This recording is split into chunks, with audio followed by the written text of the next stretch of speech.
वित्त मंत्री निर्मला सीतारमण ने कहा है कि कोरोना के कारण उद्योगों के कामकाज में गिरावट आई है, वह अस्थायी है।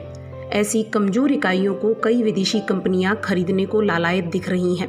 आज उद्योग धंधे तुरंत से शुरू होने की स्थिति में भी नहीं है, अतः इनके औने पौने दामों में बिक जाने की भी संभावना बलवती होती जा रही है। भारत सरकार ऐसे प्रस्तावों पर अपनी स्वीकृति नहीं देगी और स्वीकृति के बिना खरीद बेच प्रभावी नहीं होगा। भारत सरकार ने विकास के नाम पर विदेशी निवेश को अनेक प्रकार से आकर्षित किया है। कई क्षेत्रों में निजी कंपनियों में अलग अलग प्रतिशत के निवेश की अनुमति दे डाली। अंग्रेजी दाह अधिकारियों में और यहाँ तक कि नई पीढ़ी के उत्तराधिकारियों में पैसे के बाद कोई सोचने का विषय नहीं रह जाता है।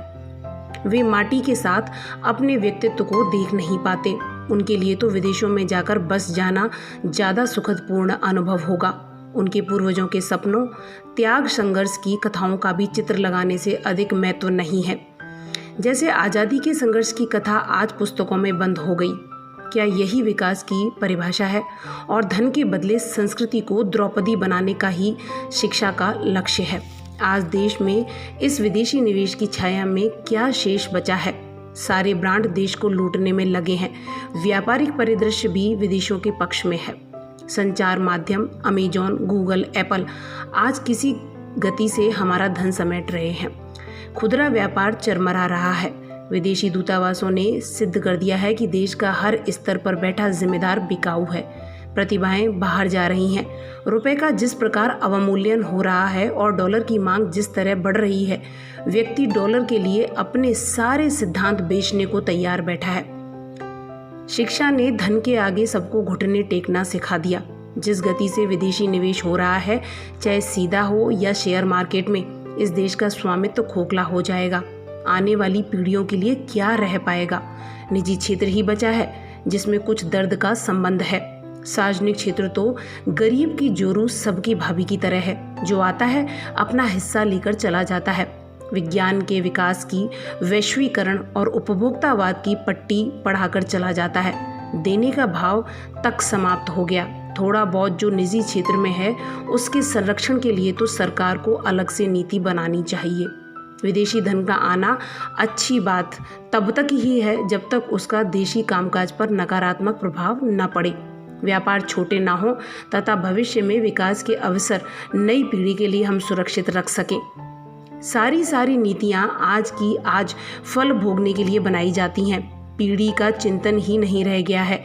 माली बीज तो बोता है, फल आने वाली पीढ़ियां खाती हैं, तभी बाग भी सुरक्षित रह पाता है। आज तो माली खुद जन्म जन्मों के भूखे हैं, पेट भी नहीं भरता। इसलिए पूर्वजों की कमाई दौलत को भी फूंक जाने में हिचक नहीं है। धन तो वैसे भी आना जाना है।